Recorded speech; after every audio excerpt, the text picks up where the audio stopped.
Welcome to the Sweet Spot Podcast, where we're all about helping players, coaches, and parents get the most out of the game. Whether you're stepping up to the plate, coaching from the dugout, or cheering from the stands, we got you covered with expert tips, strategies, and insights to make youth sports a better experience for everyone. Each episode, we'll share our own experiences and bring on special guests who will offer valuable advice on skill development, teamwork, and creating a positive environment for growth both on and off the field. So let's dive in and make the game even sweeter. Play ball.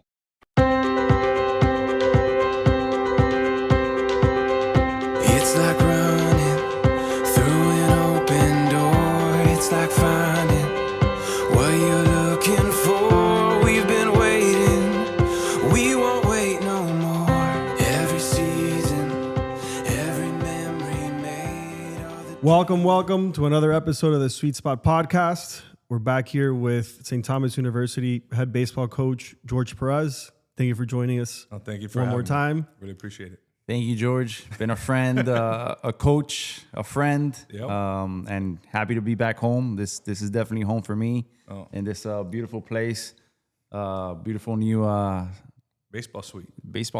Yep. Right? We're overlooking the field. We got a chance to kind of see a game live out here, and it was great. I mean, you guys probably can't see it, but the amenities are absolutely amazing here.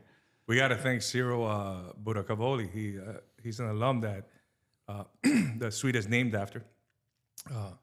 And he's the one that made this happen, which is great. You can come to a baseball game, come up here, get something to eat, something to drink, watch the game from up here in the AC. So no better place to watch a game than up here, that's for sure. I'm missing the AC right now, but I wanted to ask you really quick. Tell me about your hiring process. How'd you? What's the history here with you two? Well, the hiring process was twofold. I had a phone interview, and then when I was asked to come in person, Dalen was part of that process. So it was a good pick. They wanted to put someone with a good perspective on the baseball team, and he knew if the guy was a pretty good coach or not, at least with the questions he was asking. So it was good to have him. But we became much closer since then.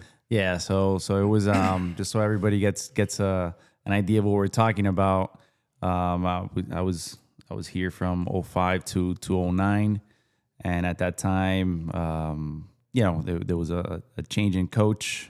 Good friend of yours and mentor to a lot of people, Manny Mantrana, and actually Manny has come. His name has come about a couple of times on the show, even with other people that we haven't even thought about. Absolutely. Because he left such a big legacy and touched a lot of people, and obviously he touched both of us. And that pays tribute to the legacy that there is here in the school, whether it's Paul Mainieri or Manny or all the other coaches that have come before. And now you're obviously one of them. So in 2009, I was part of the hiring process to pick our next coach after Manny. And I would have known I'd be here this long. Yeah, right. So it's a great place. It's been what? Been here 17 seasons already. 17 seasons. 17 seasons. Yeah. When you talk about it, 2009 was the first season when Dalen was actually our number one pitcher. So since then, it's been 17 seasons. Was he the one that got you on the win column? On the win column? The first win, yes. That was Dalen. Took us a week to get to a win column, but we got us our first win. I remember pitched fantastic. I think he pitched 7 or 8 innings, something along those lines. We only gave up 1 run. Don't remember the final score, but I know we only gave up 1. I think I remember I grabbed the ball and I was like, man, I kind of played it out in my mind the whole time. I was like, I'm gonna grab this ball, I'm gonna give it a coach because he's not expecting it. So we ended up getting the win. And I'm like, hey, here, this is yours, your first win. And it's amazing. I still have that baseball. I didn't. It's one of those things that I wasn't even thinking about. I was just we were trying to win the game, and I didn't care about my first win. I wasn't. And he gave me that. It was pretty sentimental. I go, wow, it is my first college win. But it was good, and we started winning games after that. At that point, actually, we started really slow. Remember, I think 1-12. Thought I was gonna 1-12. Thought life was gonna end. Thought the world was gonna end, and we ended up being just a few games under 500. We played much better after that, but it was a learning experience. Yeah, you face adversity and you overcome it, and it makes you stronger. Absolutely. 2 times almost winning it all. Yeah. Runner-up. Championship game. Yep. an out away. So again, haven't finally got in there, but it's gonna come. It's gonna come at some point. We've been that close. No, exactly. I mean, you don't worry about that, and you think even when you get there, next year we'll be here, but it's very hard. It's hard. You know, you have to in college baseball. Obviously, you have to be very talented. That's the number one thing. You have to have a good system. You have to have good people, and you have to be lucky. When you get to the final national championship game, especially when those teams are in the World Series, all those 10 teams can win it all. You know, they're there for a reason. So you have to have some things bounce your way, and get some big hits and make some big pitches, and sometimes they hit it better than you do and you win, or sometimes you hit it better than they do and you lose. So it's a crazy game. And health at that point is crucial. We talk about health and being lucky. But you create your own luck. People saying they're not the type of lucky you go and you're in the casino and you press a button and all of a sudden you win $300. It's not that type of lucky. It's lucky, you prepare to have some things go your way, and then you do get some bounces your way. So, Coach, we part of this series is kind of highlighting the schools in the South Florida area. Mm-hmm. We did a little something with FIU. Now we're here at St. Thomas. We look to do the same thing in other schools in the area. So just wanted to touch base on the school. I remember, kind of my last year, the Fernandez Center was being built, mm-hmm. and I was like, man, I'm gonna miss out. Like I'm leaving, and now this is being built. Right. And then you look back, and every year you come back, it's like, man, there's so many more things coming out, and just the buildings around, and it's been a great job that's been done by David Armstrong, yes. President of the school. Yep. Great fit for the school. And it's like the school looks amazing. And again, every time I come back, it's like something new, a new addition. And yep. I wanted to have you talk a little bit about that. Well, the changes from 2018 to now have been enormous. 2018 was President Armstrong's first year. The school wasn't doing well back then. And there's a lot of small schools suffering around the country. So he came in, and he was known as a turnaround guy. He's turned around some schools that were struggling and made them not only profitable, but just even greater universities. When he got here, again, we weren't doing good. He changed some things. That first year was tough because we had to scale back on a lot of things. But since he's been here, I mean, we added football. We've added a bunch of other sports. This building that we're in is about 2 years old. One of our newer dorms added a beautiful dining hall. We have a new student center in the same building. The Fernandez Center is starting to show its age compared to, and it was going up when your last year here. We bought a brand new weight room for athletics. And remember, when you were here, we had to share whatever we had. Now it's not a sharing thing anymore. We actually just have a beautiful weight room just for athletics. We have a football team, football stadium, which they're going to enhance now and build and make it really nice. We have a new 8-lane Olympic track, which I think is one of the only Olympic tracks in the state and the college campus. A second auxiliary turf field. The plans are to turf baseball and softball next, which is happening very soon. So we've really moved up. We have the Gus Machado Business School. That's only 3 or 4 years old. Great place to just go at. And they have a big STU logo in there. A lot of people take pictures in graduation or when they sign letters of intent or when they're going to go to school here. And we're building a brand new dorm that's going to seat about, it's about, I think 500 beds. Beautiful, right in the middle of campus. So he's going to keep growing, man. His vision, since he got here, is you would think one of those visions that you don't think is going to become a reality, but he finds a way to make it happen. I haven't seen many people with the energy that he has. And the thing is that you want to work hard for him, even though with our work ethic, we've always worked extremely hard. But you want to work hard and produce for him because he's going to outwork you. And when you have the leader and outworking you, then hey, man, I got to step up my game. So he's done a really, really good job, and he treats everybody. You do your job, he's the best. But it's like everything else. He treats it like a coach. You do your job, you produce, you're good. You don't do your job, it's going to be difficult for you. So he's done an excellent job, and he's hired great people. to get him to where he wants to go. And it's just, believe it or not, it's just the beginning. He still has he signed a 10-year contract last year. Still has 9 years left. And every 3 years they have, goals to meet. So it's just the beginning. The school's going to be incredible. I can't imagine what it's going to look like 7 to 8 years from now. Yeah, that's great. We've spoken to him, and I think the ambitions are big. Yeah. Some things that we discussed. I don't know if we could discuss them or not, but when you talk to him and the ambitions, you kind of look at it and you're like, oh, really? Like that could happen? And he's like, yeah. And then you talk to him a couple more minutes and he sells you on it. Like, it's like, oh yeah, let's do this. I'm on. Let's go. Well, man, his first job, I mean, he went to law school. He's a lawyer. He's been an administrator. He's been an athletic director. He's been vice president. He's been everything. But his first real job in college, he was a football coach. So he knows how to motivate, And as a coach, the work ethic you have to have a plan in place to win games and be successful. So he knows. So whatever he tells you, man, he's gonna find a way to make it happen. And he doesn't take no for an answer. So he tells you, even if it's lofty and you think you can't attain it, you better find a way.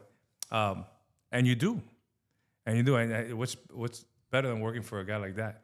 Because that's what we did in our program since the very beginning.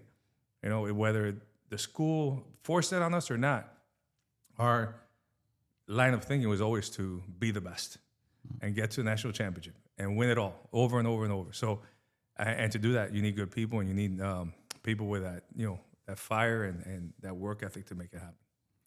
Along the way in your career here, what's been one of the highlights that you can say, looking back up until this point, that you can say, wow, this was special. It meant a lot to me. It's one of the reasons why I keep doing this. One singular thing, not really. I mean, you could say, hey, we got to a World Series. We're so close to winning the national championship. That really doesn't matter. The one thing is that when I became a college coach, I achieved my dream. When I was at Rollins and I was a player, I was always that guy that was sitting next to the coaching staff. And not because I wanted to sit next to the coaching staff. I'd rather sit with my boys in the dugout and cheer my team on. But I wanted to sit there because I wanted to see why they were making certain moves and why we were doing whatever we were doing to try to win the game. And I was trying to pick up as much as I could.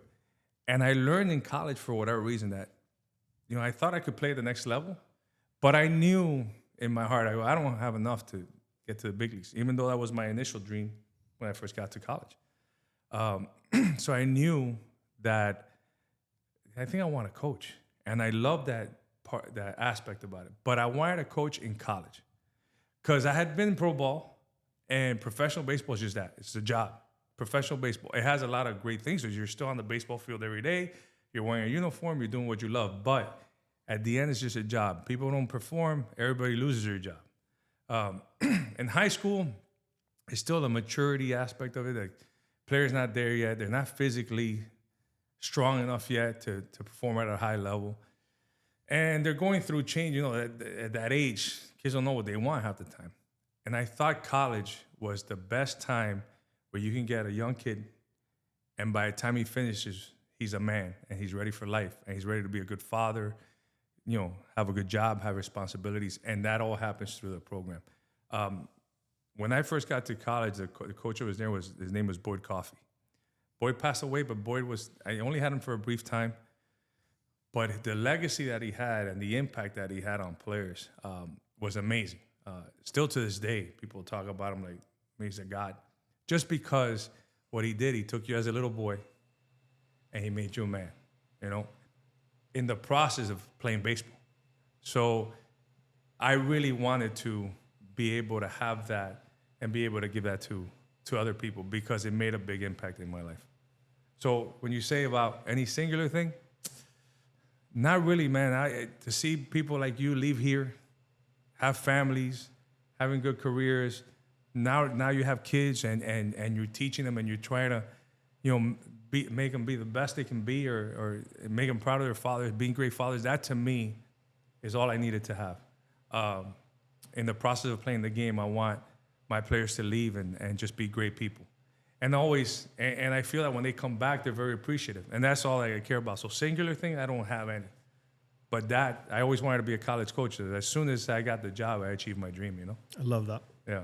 It's a great answer. Yeah. Yeah, I think when you refer to that, from my personal experience, I don't know how much the fans out there know, but I was here in college and I had twin girls, right, preemies, and we talked a little bit about it off the air.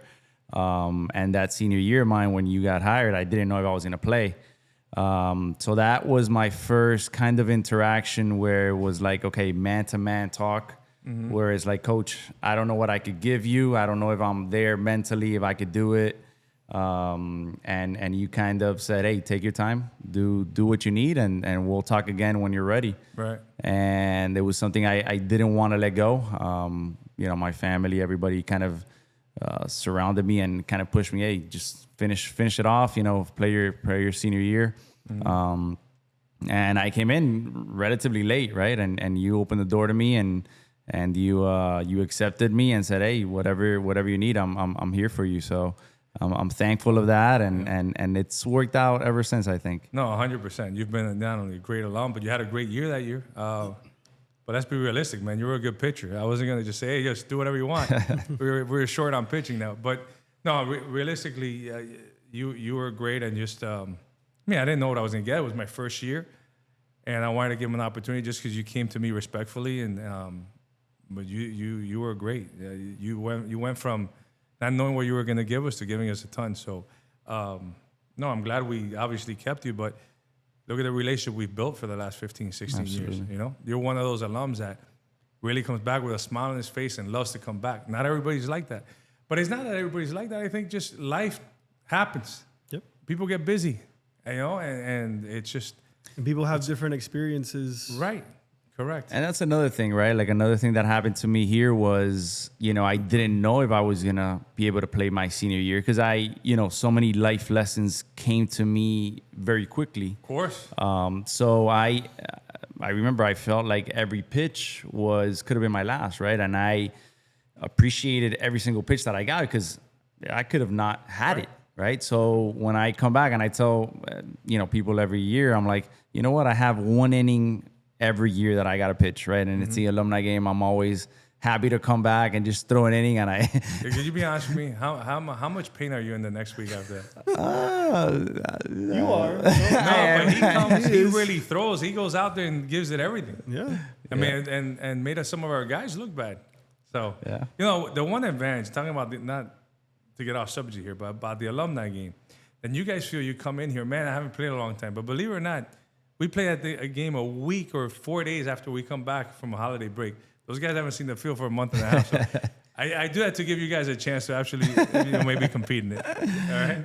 But it's fun. It's fun. It's definitely fun. It's you put on a good experience for the guys coming back, and we try. It's always nice to be out here on the field and reminisce on the memories for sure. Absolutely, I agree, 100%.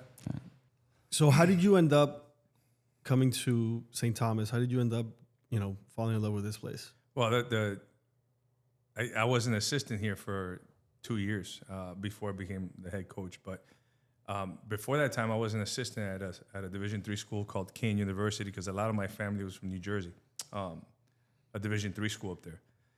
And I was the assistant. And our Florida trip, it was obviously so cold up there. So you play your first 10, 15 games down south and then go back up. So we played St. Thomas, 2 or 3 game series. And I watched Mantrana coach from the sidelines. And I go, man, that guy, either he's really good or he looks like he's really good. Because there was something about him. Manny always had an aura.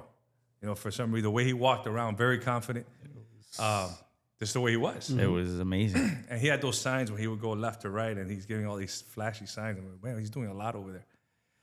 So we played him that year, and then my dad has always lived down here. And I did some growing up here, went to college, bounced around, played some pro ball, ended up in New Jersey and to be with my mom and my brother. But I was getting sick of the cold weather over there. I just couldn't coach in that environment. So I really wanted to come down. And Manny really impressed me. So I texted him, or not, I'm sorry, wrong thing. There was no text.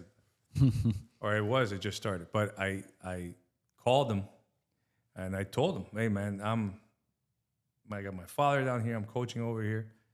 I really would love a chance to come down. I don't know if you need a coach or anything. And he said, whatever, yeah. But I was persistent, man. Kept calling him. And finally, over time, he hired me. And there was a grad assistant opening.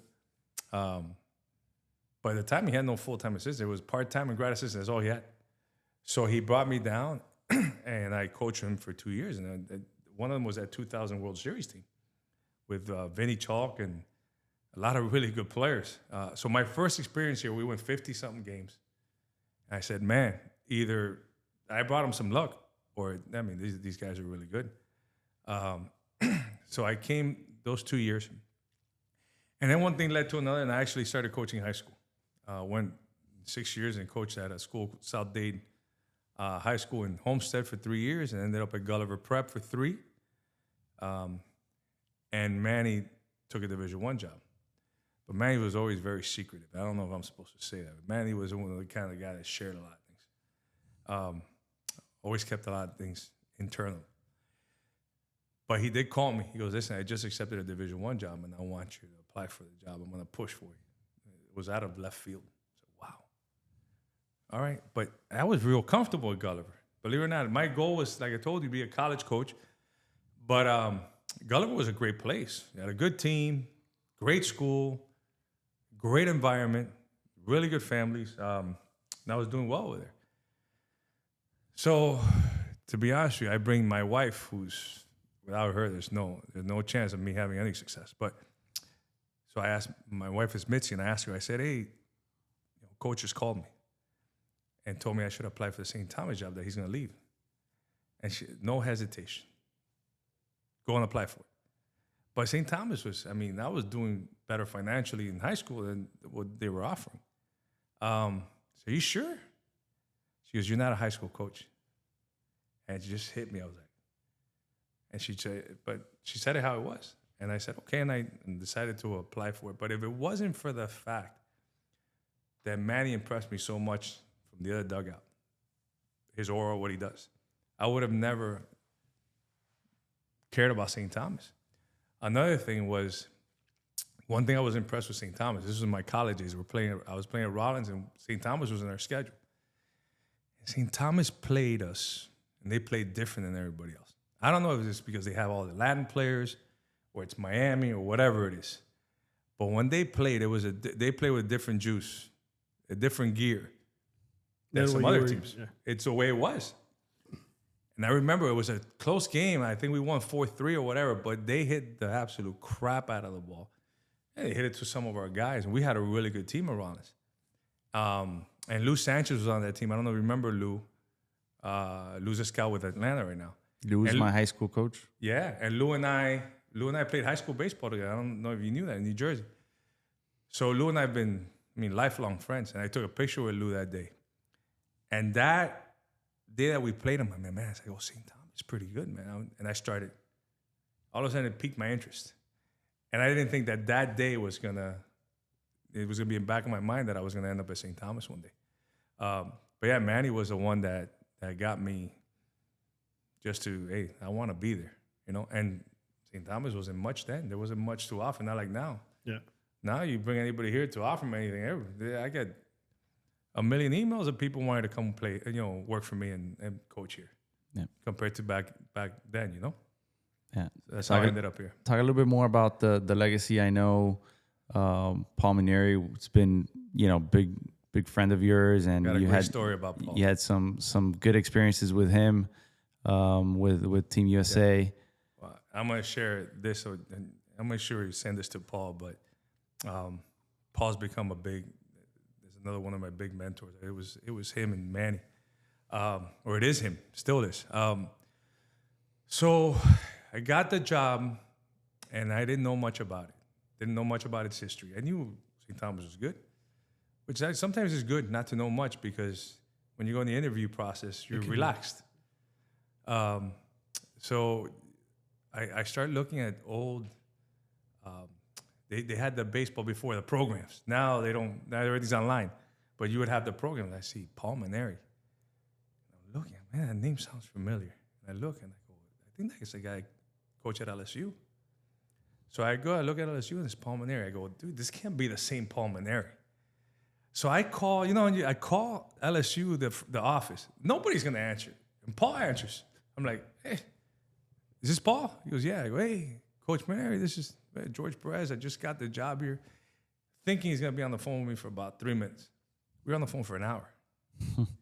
He spoke to me about the way he got to St. Thomas, the history of St. Thomas. He gave me an entire breakdown of the school. And I was floored. And I said, Coach, can I call you every once in a while? He goes, please do. So from that point on, he's been one of my best friends, man. Just every time there was anything here, I would call him. Because at the end, I think I'm a good baseball coach, and I think I know what to do on the field, and I put a lot of time and effort into it. But really, how much do you know? You're going to go into situations that you're not going to know what to do as a coach. Right. So not as much this year that he was in South Carolina, but all the years at LSU, there was one phone call every 2 weeks talking to him, and I would ask him, bounce ideas back and forth. So Paul told me about that's how him and I became friends. But just the fact that he took an hour that day shows you the type of person he is. His name's on that field, and not just because what he is, or where he was at, but what he stood for, and the type of person he is. But the history of the school is amazing. And you only have Paul Mainieri. You have Al Avila was after him. No. I was not only he was his assistant, and then became the head coach, and now I was with the Detroit Tigers for a number of years as his assistant GM and then a general manager. You have Manny. You have a bunch of people here that just did incredible things as coaches. And when I go back and I look at that, I have big shoes to fill back. I always feel that way. Now all of a sudden, I have the most wins here and all that stuff. But again, when you ask me that question, I don't really care about the wins. They just happen. You put good people and good players on the field, that just happens by itself. But Paul did a lot for me. And then picking me for Team USA, that was a tremendous honor. And the fact that he chose me to do that, and what a great experience that was. So, and he said, did it for two reasons. The first reason was the relationship we built, and he thought highly of me as a coach. And then the second reason was he wanted to give something back, because he always loves this place. He says, this is a place that gave him his first opportunity. So he wanted to give back to university, and that was one way of doing it. How have you shaped the culture of your program, your team? What do you attribute, or what do you think it's more important when it comes to building the year-to-year culture of your guys? It took me a few years to right. You never figure anything out, but at least have an understanding what we were trying to do. The vision was always there. But I made mistakes as coaches early where I was trying to get the best players, because when you're a young coach or you're starting out, you obviously want to make a footprint. You want to win. And we got to win. When I got away from trying to just win, it's when we built the culture you're talking about. I stopped worrying about that. But it took maturity and some years of coaching and learning the process. And obviously having people as Paul talking to me continuously, that helped a lot. But I didn't care about, I stopped caring about the winning part, because I did that one of my early years and I made a big mistake. I brought in players that were cancerous to, like they say, to the program. Very talented, but it was about themselves, and it was a really serious clash one of the years.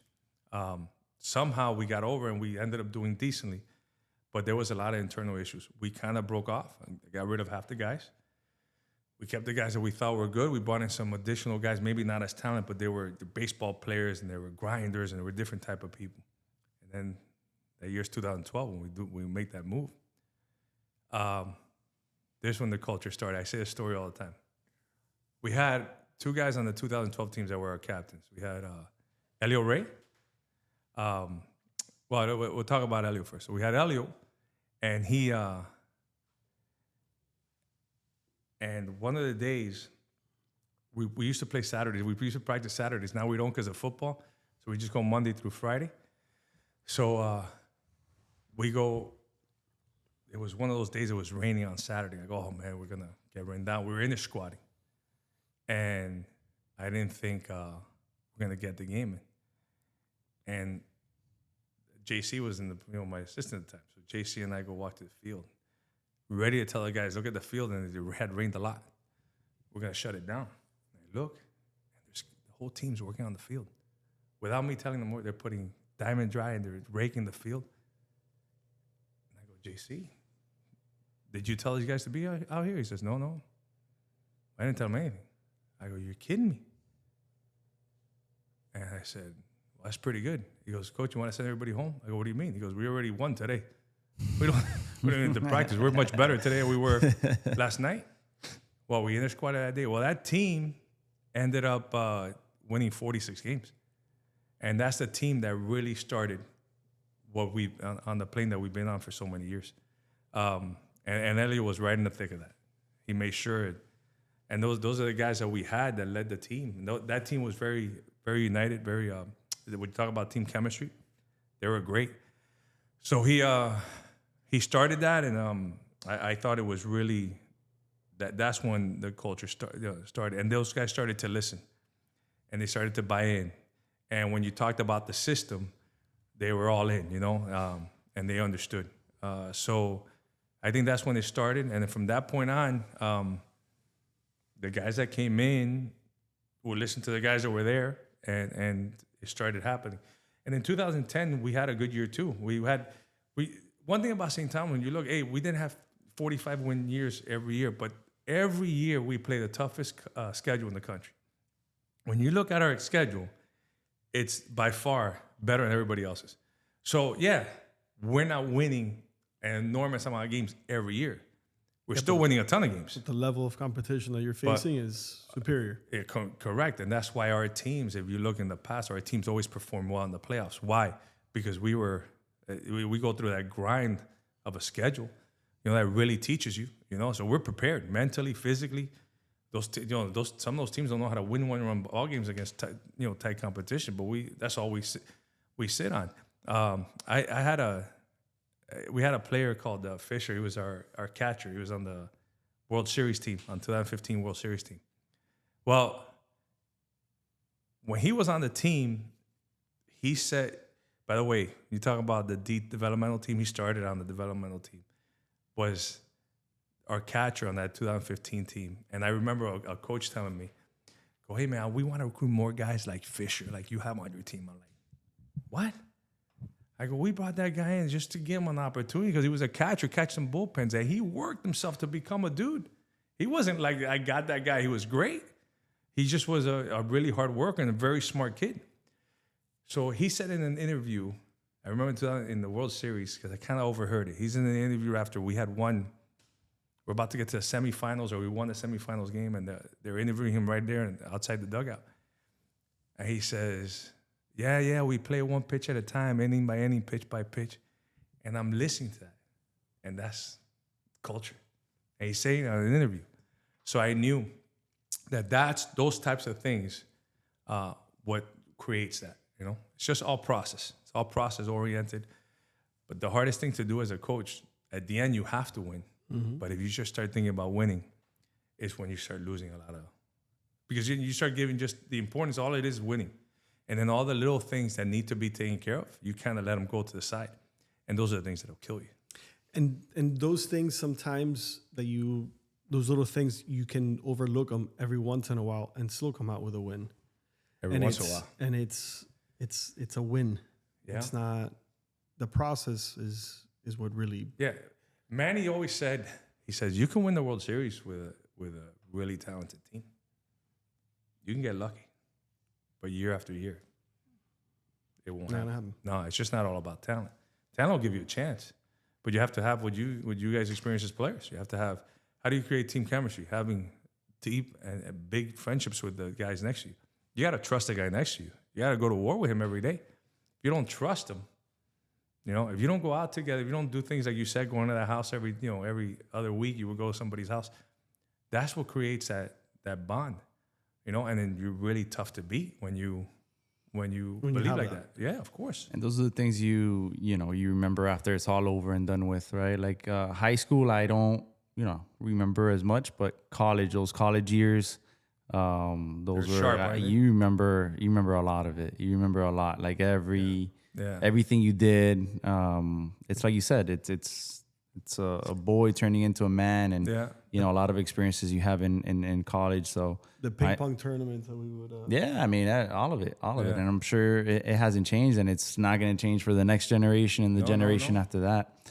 So, Coach, with that being said, we brought in some of our boys to come to a game, and they had an amazing experience, amazing time. And some of them came over to me and they're like, "Hey, Coach, what do I have to do to go to St. Thomas? I want to go to St. Thomas." Of course. So for those out there that want to come to St. Thomas, that are growing up, what advice do you have for them? What does it take for them to be a Bobcat? And what are the things they got to start working on at a young age to get to that? Enjoy your young age. That's what it takes. Enjoy being a kid. And as parents, I'm sure you do a great job, but just enjoy your everyday life. And think about when we were kids. The only time you're able to be a kid is when you're a kid. After that, then life takes a turn, and it's great, but it's brutal, you know? Enjoy yourself.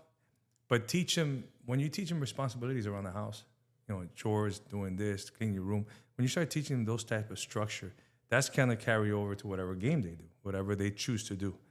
And baseball, like every other sport, is all about structure and doing the right thing over and over and over. That's what's going to get you better and better each day. So the only advice I give them is just be a kid, enjoy yourself, but also learn with time to mature and be responsible. And then if you really love baseball, then you got to put in the time. This sport, it's the only sport. Augie Garrido is one of those guys that I listen to a lot when he did his either a podcast or an interview and some of his videos. And he used to say one thing that he said, which is true. He says, this is the only sport, not basketball, not football, not any of the other major sports. It's the only sport when you look at the box scores, right? And you see all the major league, the highest league in the world. You see all the major leaguers, and you only see 8, 9 guys hitting over 300 in the entire league or in the American League. You say, "Wow, man, the pitchers must be really good." And then you look at the pitching side, and there's only like 3 guys under a 3 ERA. And you go, "Wait a second, it just doesn't make sense, right?" So this game, like he used to say, it screws everyone. Yep. So you have to. This is a game you have to put in a lot of time. You have to have a lot of preparation because things are going to happen that you're not going to prepare for. But if you do it over and over and over, you're gonna do the right thing more times than not. And it's a game that tests you mentally. Thinking of all the sports, and I've been involved with other ones, it's the one that really plays with your mind the most. And if you could be good in this sport, you're gonna be really good in life because nothing's harder than being successful on that diamond, man. So that's what I would say for kids. We talk about it all the time. It's for those that haven't played the sport or played the sport at a high level, I think it has to be one of the hardest things to do is play the game at a high level. Consistently, yeah. Well, one thing that, when I watched Derek Jeter play, there was one time I think he was 1 for 32, 33. So for like the last 30. That's that story when he put on that underwear. Remember that he said? That he said he put it on and he got a hit. It was a slump buster. Yeah, the slump buster. But anyway, but the way he ran the bases, and when you would look at him, you would never know. Nope. The last time that guy got a hit was like 2 weeks ago. You would never know playing every day. But that's the what made him great is how strong he was mentally. Yep. But this game makes you really, really tough. Really tough. And at the same time, it brings you a lot of life lessons. It teaches you a lot. I'm a lot more patient now as a coach than I used to be. It takes a lot to get me riled up because I always felt that the tougher the game is, the tighter it is, the later in the game it is, the calmer I am, the better my players are going to be. Because when they see calmness in me, they're going to perform better. Yep. And even though it's not that easy, but I keep it inside, I'm a lot better. I handle it a lot better than I used to. And that translates into being a parent, being a business owner, being a colleague, a youth baseball. It's the same thing. You gotta, if you stay calm when you're in the middle of this, that's when you have to stay calm, when you're in the middle of the storm, so that the ones that you're leading, the ones that are around you, say, okay, this is how we have to go about it. Oh, 100%. This game is rough, but it's a beautiful game. And like in League of Their Own, they said the hard is what makes it great, right? So, and it is hard. And even these last few years for us have been very, very difficult because we haven't had the success that we're used to on a continuous level. But there's a process. We're going to be there very soon again, you know? And Coach, to finish off, where do you want to see yourself and the organization, the program in the next 5 years? Listen, I just want to weather the storm on what we just talked about for an hour when we did our prior podcast. Just trying to weather the storm and see where all this is going to land. I mean, everything's changed so much. Unless you're in the thick of it, you don't know. I mean, my wife says, "Man, I've always worked hard. I've never seen you work so hard." Because there's the amount of players that are out there, and it's so hard. Are we getting the right guy? Not just numbers-wise, the right person. And there's so much change. When you talked about culture, when I was a player, or when I started coaching, this was before my thought process before. This is when you have a program. Not a baseball team, but a real program. Is when Dalen is here as a senior, and I bring a freshman or a sophomore in, and Dalen is teaching him stuff in the bullpen that is in our system, and he's coaching that player up, not the coach itself. That's when you have a program where the older guys are teaching the younger guys how things are done here and how things are done for them to get better and for them to help us as a team. Nowadays, with so many guys moving, bouncing back and forth, it's so much harder. So to find the right fit is difficult. One thing that I think that I know we're doing a lot of really good things. Many of our players don't like to leave. Now, is it because of what we're doing or because it's St. Thomas or because you're in Miami? I really think it's because of St. Thomas. Because sometimes getting players to leave because it's not the right fit is hard for them to take off. They don't want to go anywhere. Right. They enjoy being here. So I know we're doing a lot of good things because the fact that, you talk to players all the time and they can't stand where they're at sometimes. That's not the case here. They want to stay. So where do I see it in 5 years? I'm going to weather the storm. Try to get the right fit here and just get this team. We started going in the right direction again this year where we used to. Just being competitive on, at a very high level. We talked about David Armstrong before. I've never done this to please anybody. I always do this to do the job to the best of my ability, to mature young men, to have them play well on the field, but also move on and be great men. But at the same time, our president works so hard and does so many things here, has done so many great things that I want to make sure that our program and our baseball team makes him proud on an everyday basis. Right. And unfortunately, the way the real world is, he understands, but winning games and going to the national tournament and competing in the World Series makes our school look very good. So I just want to be able to have a shot to be there each and every year, but it's very, very hard, But not change a thing, just put some key pieces to help us continue to get there, But that's all I see. In 5 years, hopefully I'm still around. I don't know. We'll see. Absolutely. Coach, thank you. Thank you so much. Thank you. Thank you for being here. And what a great place to do this podcast. Great. Right. We will be back. Yeah. This is home, so definitely we'll be back home. And we could do something on the field and whatever works. And bring the young kids, man. I'd love to have them here. Absolutely. We'll bring them back. Bring them back. Absolutely. All right. Thank you. Thank you, Coach. All right. Thank you, guys. Thank you for watching this episode, guys. Like, subscribe. We're on YouTube, Spotify. Hope you enjoyed it as much as we did, and We'll see you again, Coach. All right, perfect. Thank you, guys. Great.